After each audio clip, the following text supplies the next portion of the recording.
एक समय नैमिषारण्य तीर्थ में शौनकादि 88,000 ऋषियों ने श्री सूत जी से पूछा, हे प्रभु, इस कलयुग में वेद विद्या रहित मनुष्य को प्रभु भक्ति किस प्रकार मिलेगी और उनका उद्धार कैसे होगा। इसलिए हे मुनि, कोई ऐसा तप कहिए जिससे थोड़े समय में पुण्य प्राप्त हो जाए और मनवांछित फल मिले। वह कथा सुनने की हमारी इच्छा है। सर्वशास्त्र ज्ञाता श्री सूत जी बोले, हे वैष्णवों में पूज्य, आप सबने प्राणियों के हित की बात पूछी है। अब मैं उस श्रेष्ठ व्रत को आप लोगों से कहूँगा जिस व्रत को नारद जी ने लक्ष्मी नारायण से पूछा था और लक्ष्मीपति ने मुनि श्रेष्ठ नारद से कहा था, सो ध्यान से सुनो। एक समय योगी राज नारद जी दूसरों के हित की इच्छा से अनेक लोकों में घूमते हुए मृत्यु लोक में आ पहुँचे। यहाँ अनेक योनियों में जन्मे हुए प्राय सभी मनुष्यों को अपने कर्मों द्वारा अनेकों दुखों से पीड़ित देखकर सोचा, सभी मनुष्यों को किसी यत्न करने से निश्चय ही प्राणियों के दुखों का नाश हो सकेगा। ऐसा मन में सोचकर विष्णु लोक को गए। वहाँ श्वेत वन और 4 भुजाओं वाले इष्ट नारायण को देखकर, जिनके हाथ में शंख चक्र गदा और पद्म थे, वरमाला पहने हुए थे, स्तुति करने लगे, हे भगवान, आप अत्यंत शक्ति से संपन्न और मन वाणी भी आपको पा नहीं सकती। आपका आदि मध्य अंत नहीं है। निर्गुण स्वरूप सृष्टि के आदिभूत व भक्तों के दुखों को नष्ट करने वाले, आपको मेरा नमस्कार है। नारद जी के इस प्रकार स्तुति करने से विष्णु भगवान बोले, हे मुनिश्रेष्ठ, आपके मन में क्या है? आपका किस काम के लिए यहाँ आगमन हुआ है? निसंकोच कहें। तब नारद मुनि बोले, मृत्यु लोक में सब मनुष्य जो अनेक योनियों में पैदा हुए हैं, अपने अपने कर्मों द्वारा अनेक प्रकार के दुखों से दुखी हो रहे हैं। हे नाथ, मुझ पर दया रखते हो तो बतलाएं कि उन मनुष्यों के सब दुख थोड़े ही प्रयत्न से कैसे दूर हो सकते हैं। श्री भगवान जी बोले, हे नारद मुनि, मनुष्यों की भलाई के लिए तुमने बहुत अच्छी बात पूछी है। काम के करने से मनुष्य को मोह से छूट जाता है, वह मैं तुम्हें कहता हूँ, सुनो। बहुत पुण्य देने वाला स्वर्ग मृत्युलोक दुर्लभ एक उत्तम व्रत है। आज मैं प्रेमवश होकर तुमसे कहता हूँ, सत्यनारायण का यह व्रत अच्छी तरह विधि पूर्वक करके मनुष्य आयु पर्यंत यहाँ सुख भोगकर मरने पर प्राप्त होता है। श्री भगवान के वचन सुनकर नारद मुनि बोले कि उस व्रत का फल क्या है, क्या विधान है, किसने व्रत किया, किस दिन यह व्रत करना चाहिए, विस्तार से कहिए। भगवान बोले, दुख शोक आदि को दूर करने वाला, धन धान्य को बढ़ाने वाला, सौभाग्य संतान देने वाला, यह व्रत सब स्थानों पर विजय करने वाला है।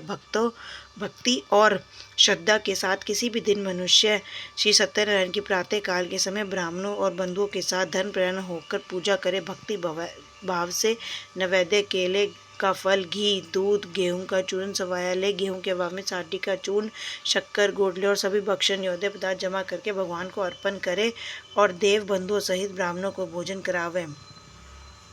पश्चात स्वयं भोजन करें। नित्य गीत आदि का आचरण कर सत्यनारायण भगवान का स्मरण करते हुए समय व्यतीत करें। इस तरह व्रत करने पर मनुष्यों की इच्छा निश्चय ही पूरी होती है। विशेषकर कली काल में भूमि पर यही मोक्ष का सरल उपाय है।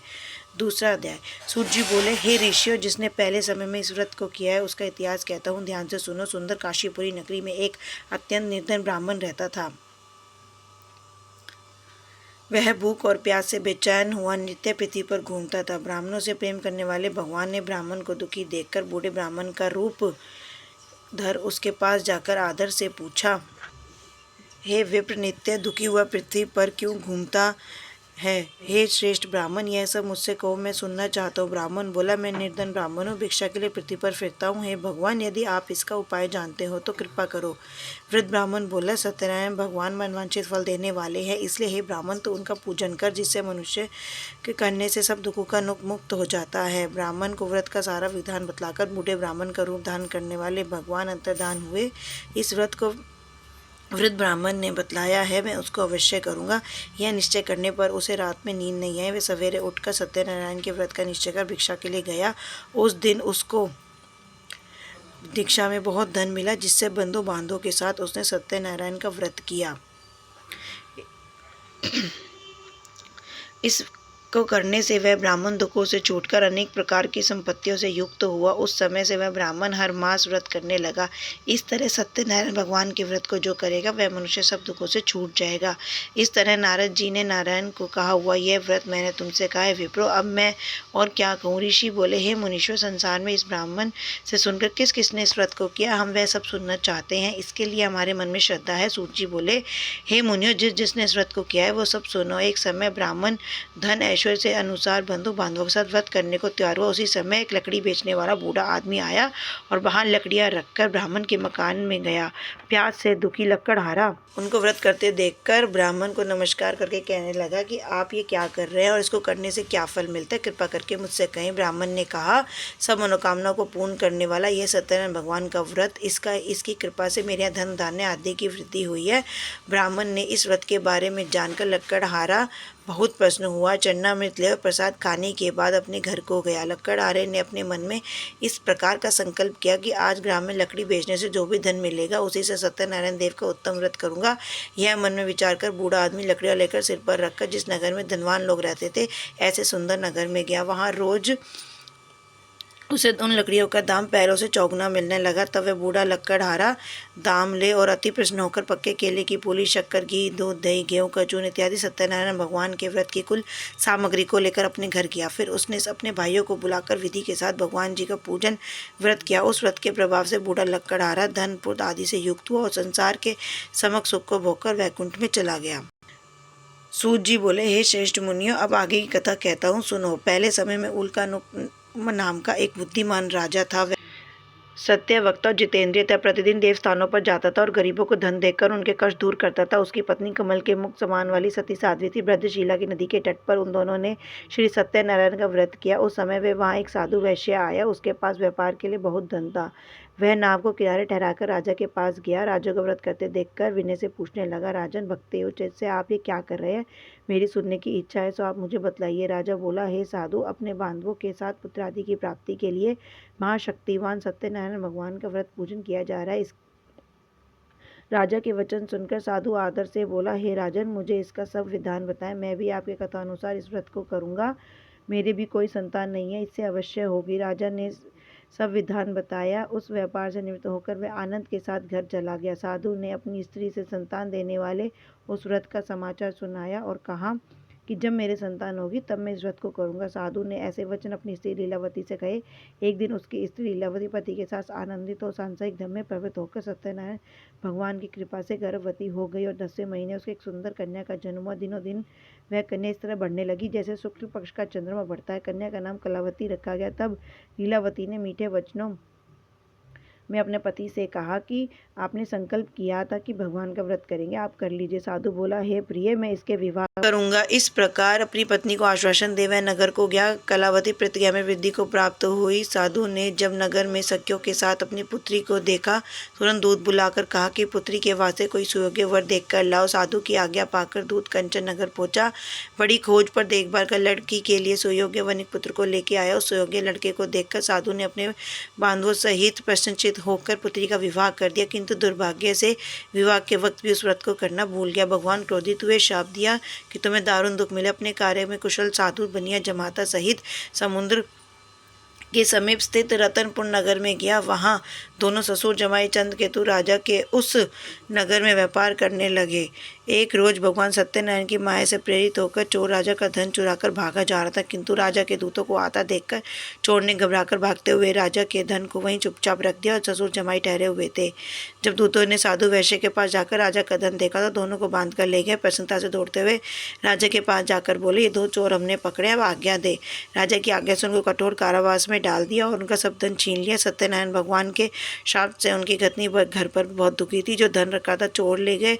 शारीरिक मानसिक पीड़ा, भूख प्यास सब दुख से दुख होकर अन्न से दुखी चिंता में कलावती ने एक ब्राह्मण के घर गई और वहां सत्यनारायण कथा सुनी और प्रसाद ग्रहण करके आई। माता ने कलावती से कहा, पुत्री, अब तक कहाँ रही? तेरे मन में? कलावती बोली, माता, मैंने ब्राह्मण के घर श्री सत्यनारायण भगवान का व्रत देखा है। कन्या के वचन सुनकर लीलावती भगवान के पूजन की तैयारी करने लगी। लीलावती ने परिवार बांधवों सहित सत्यनारायण भगवान का पूजन किया, वर मांगा, मेरे पति दामाद शीघ्र आ जावे।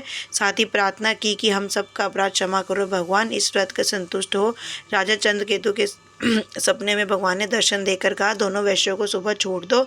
सब धन तुमने जो ग्रहण किया है नहीं उन्हें वापस दे दो, नहीं तो मैं तेरा धन राज्य पुत्र सब नष्ट कर दूंगा। राजा के ऐसे वचन सुनकर भगवान अंतर ध्यान हो गए। प्रातःकाल चंद्रकेतु ने सभा में अपना स्वप्न सुनाया, फिर दोनों वनिक पुत्रों को कैसे मुक्त कर दिया और मीठे वचनों में कहा, महानुभाव, भाविवश ऐसा कठिन दुख प्राप्त हो, तुम्हें कोई भय नहीं। ऐसा कहकर उन्हें नए वस्त्र आभूषण पहनाए, उनका जितना धन लिया था उसे दुगना धन देकर आदर सहित विदा किया। दोनों वैश्य अपने घर को चल दिए। सूत जी बोले, वैश्य ने मंगलाचार करके यात्रा आरंभ की और अपने नगर को चला। उनके थोड़ी दूर निकलने पर डंडी वेशधारी सत्यनारायण ने उनसे पूछा, हे साधु, तेरी नाव में हुआ बोला, डंडी, आप क्यों पूछते हो, क्या लेने की इच्छा है? मेरी नाव में तो बेलपत्ते भरे हैं। साधु के वैश्य के ऐसे कठोर सुनकर भगवान ने कहा, तेरा वचन सत्य हो। ऐसा कहते वो दूर गए। कुछ दूर जाकर समुद्र किनारे बैठ गए। डंडी की जान पर वैश्य ने नित्य क्रिया के बाद अपनी नाव को ऊंची उठकर देखा तो देखा कि नाव में तो बेलपत्ते भरे और मूर्छित होकर जमीन पर गिर पड़ा। मूर्छा खुलने पर शोक प्रकट किया और बोला अपने नाथ कि भगवान शोक ना करें, यह डंडी का शाप है, हमें उनके पास चलना चाहिए, हमारी मनोकामना पूर्ण होगी। दामाद के वचन सुनकर डंडी के पास पहुंचे और अत्यंत भक्तिभाव से नमस्कार करके बोले, भगवान, आपकी माया से मोहित ब्रह्मा आदि भी आपके रूप को नहीं जानते, तब मैं अज्ञानी कैसे जान सकता हूँ? आप प्रसन्न हो जाइए, मैं सामर्थ्य के अनुसार आपकी पूजा करूँगा, मेरी रक्षा करो। पहले के समान नौका में धन भरो। उसके भक्ति वचन सुनकर भगवान प्रसन्न हुए, उसकी इच्छा अनुसार वर देकर अंतर ध्यान हो गए। तब नाव बढ़ाकर देखा कि नाव धन से परिपूर्ण। फिर भगवान सत्यनारायण का पूजन कर साथियों सहित अपने नगर को चला। अब आपने नगर के निकट पहुंचकर दूत घर भेजा। दूत ने साधु के घर जाकर उस स्त्री को बताया, कहा कि वो दोनों नगर के समीप आ गए हैं। ऐसा वचन सुन साधु की स्त्री ने बड़े हर्ष के साथ सत्यदेव का पूजन करके पुत्री से कहा, मैं अपने पति के दर्शन को जाती हूँ, तू कार्य पूर्ण करके आ जा। माता के ऐसे वचन सुनकर कलावती प्रसाद छोड़कर पति के पास गई। सत्यदेव रुष्ट होकर उसके पति को नाव से पानी में डुबा दिया। कलावती अपने पति को ना देखकर रोती जमीन पर गिर गई। इस तरह नौका को डूबा देखकर, कन्या को रोता देखकर साधु दुखी होकर बोला, हे प्रभु, मुझसे मेरी प्रजा से जो बोले तो क्षमा कर दो। इस दिन के वचन सुनकर सत्यदेव प्रश्न हुए। आकाशवाणी हुई, तेरी कन्या प्रसाद छोड़कर आई थी, इसलिए उसका पति अदृश्य हुआ है। वह घर जाकर प्रसाद खाएगी तो उसका पति भी लौट आएगा। ऐसी आकाशवाणी से कलावती घर गई, प्रसाद खाया। आकर देखा, पति के दर्शन किए। साधु बंधु सहित सत्यदेव भगवान का विधि पूर्वक पूजन किया। उस दिन वह पूर्णिमा को सत्यनारायण का पूजन करने लगी। फिर इस लोक के सुख भोग में स्वर्लोक को प्राप्त हो गए। सूत जी बोले, हे ऋषियों, मैं अभी और कथा कहता हूँ, सुनो। प्रजापालन में लिंग तदम का एक राजा था। उसने भगवान श्री प्रकट आकर बहुत दुखी पाया। सब समय वदन जाकर वन्य पशु को मारकर बढ़ के पेड़ के नीचे गया। वहाँ उसने अपने ग्वालों भक्तिभाव सत्यनारायण का पूजन करते देखकर राजा को देखकर अभिमानवश वहाँ नहीं गया, चमत्कार किया। जब ग्वालों ने भगवान का प्रसाद देखकर सामने रखा तो प्रसाद देकर अपनी सुंदरी नगरी को चला गया। वहीं उसने अपना सबको नष्ट पाया तो जान गया कि वह सब भगवान ने किया है। तब मैं विश्वास कर ग्वालों के समीप गया, विधि पूर्वक प्रसाद खाया तो देव की कृपा से पहला जैसे हो गया वैसे ही हो गया। दीर्घ काल तक सुख भोग कर मरने पर स्वर्लोक को प्राप्त हो। जो मनुष्य परम धनवत को करेगा, भगवान की कृपा से धन की प्राप्ति होगी। निर्धन धनी बंदी से मुक्त होकर निर्भय मुक्त, संतानों को संत की प्राप्ति होगी और मनोरथ पूर्ण होकर वैकुंठ को जाता है। जिन्होंने पहले इस व्रत को किया, अब उनके दूसरे जन्म की कथा कहता हूँ। फिर चंदानंद ब्राह्मण ने सुदामा का जन्म लेकर मोक्ष को पाया। क्रम का राजा रक्षित होकर वैकुंठ को प्राप्त हो। साधुओं के वैश्य ने मोहध्वज बनकर अपने पुत्र को आजीविका मोक्ष को प्राप्त किया। महाराज तुंग ध्वन्य स्वयं भू होकर भगवान ने भक्ति उत्कर मोक्ष प्राप्त कर दिया। संपूर्ण बोले विष्णु भगवान की जय।